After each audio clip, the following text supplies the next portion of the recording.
The Economist.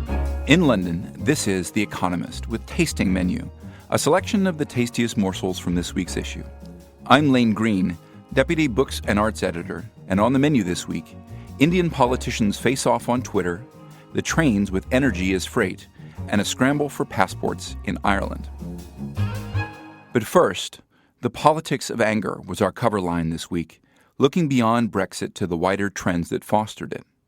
We asked if a brewing crisis of broad liberalism and the prosperity that comes with it might be starting to unravel. At the core, our leader argued, was anger. Many Brexiteers built their campaign on optimism, but what secured their victory was anger. Anger stirred up a winning turnout in the depressed, down-at-heel cities of England. Anger at immigration, globalisation, social liberalism, and even feminism, polling shows, translated into a vote to reject the EU. And this anger is by no means confined to Britain. Across Western democracies, from the America of Donald Trump to the France of Marine Le Pen, large numbers of people are enraged. Our leader laid out proposals for addressing the causes of rage at the world order. Liberals also need to restore social mobility and ensure that economic growth translates into rising wages. Most of all, the West needs an education system that works for everyone, of whatever social background and whatever age. And we end on an inspiring note from the former British Prime Minister Margaret Thatcher. Never take history for granted, she said. Never let up. For Liberals today, that must be the rallying cry. Clearly all this global anger has us really riled. But we should calm down on our way to the next story. While one world order is on the wane, Ireland may be threatened by a return to the past that many would like to forget, as an article in our Europe section laid out. The roadblocks and army watchtowers that once dotted the 499-kilometre, that's 310-mile border, dividing Northern Ireland from the Irish Republic, were among the most hated symbols of its long-running civil conflict. But since the Good Friday Peace Agreement of 1998, crossing that border has come to mean nothing more than changing currency and remembering that road signs switch between miles and kilometres. The two societies have intertwined, making the question of whether Ireland should eventually be reunited seem less important, and helping to forestall any return to violence. This intertwining has been enormously beneficial. With Britain leaving the European Union, it could be severely disrupted. The border may return, even more forbidding than before. If migration to Britain is to be controlled, as the Leave campaign promised, not just security and customs checkpoints will be needed, but passport and visa controls. Luckily for many in the north, Irish citizenship is still an option, and many are taking up passports. As Britain and Ireland, north and south, grew closer within the EU, few bothered to apply. That so many are now scrambling to do so is an ominous sign of divisions to come. So ominous notes abound, but all is not lost, provided you can drum up enough Irish ancestors to make a case for a passport. And if your appetite for further coverage of the fallout from Brexit is still hearty, you can find more on our website, economist.com. Now, as we move on to our Asia section, India's ruling party has been taking to Twitter to get out its message. Narendra Modi, India's Prime Minister, takes social media seriously and wants members of his Bharatiya Janata Party, or BJP, to do the same. He even commissioned a report on the social media activities of MPs and ministers. The implication that the BJP's best online promoters would themselves be promoted was clear. So were the results. Anodyne obsequiousness. But there is one notable Indian politician who has chosen subversion over sycophancy for his 140 characters. Subramanian Swamy, a 76-year-old BJP activist who in April was handed one of the party's upper house seats, has bucked the trend.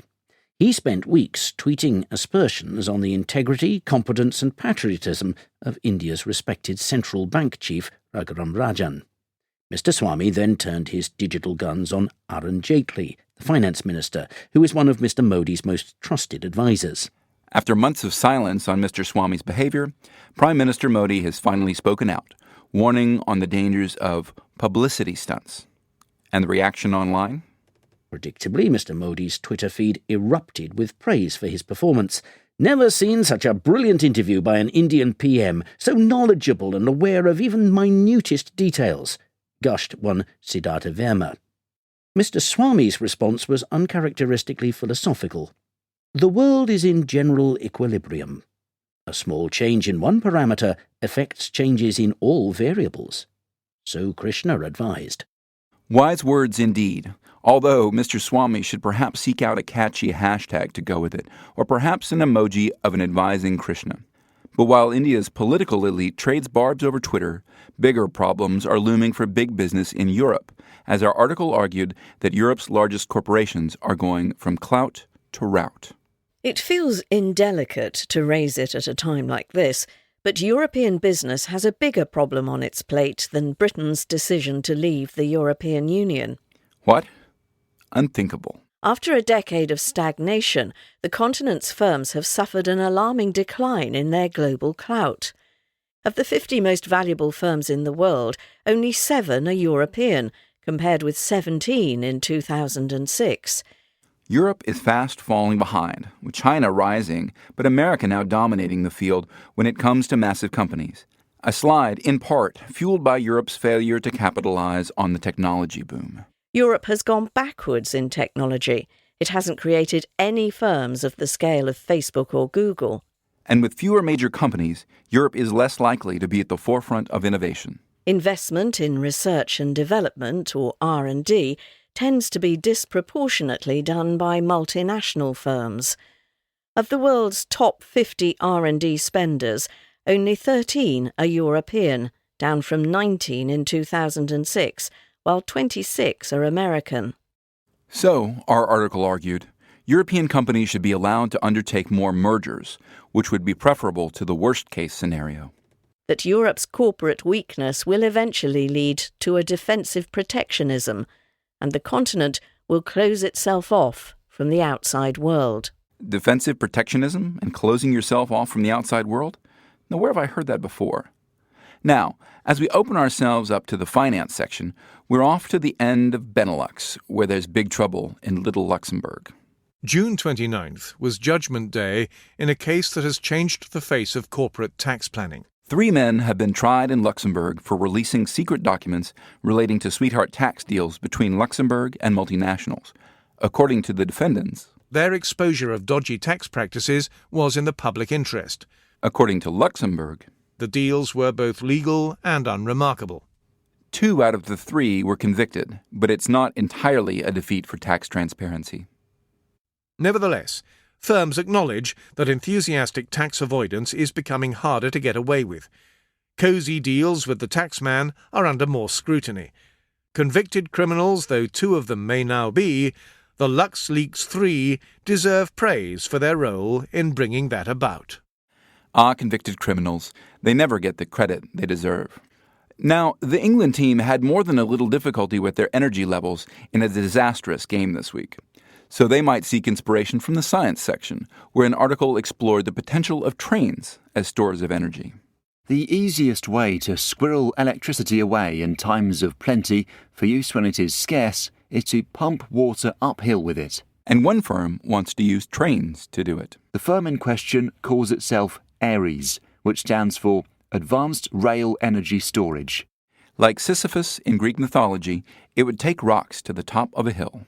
The rocks stand in for the water in a pumped storage system, and the motors that drive the train act like the electrical kit of a pumped storage turbine as generators when they run in reverse as the train rolls backwards downhill, pulled by gravity.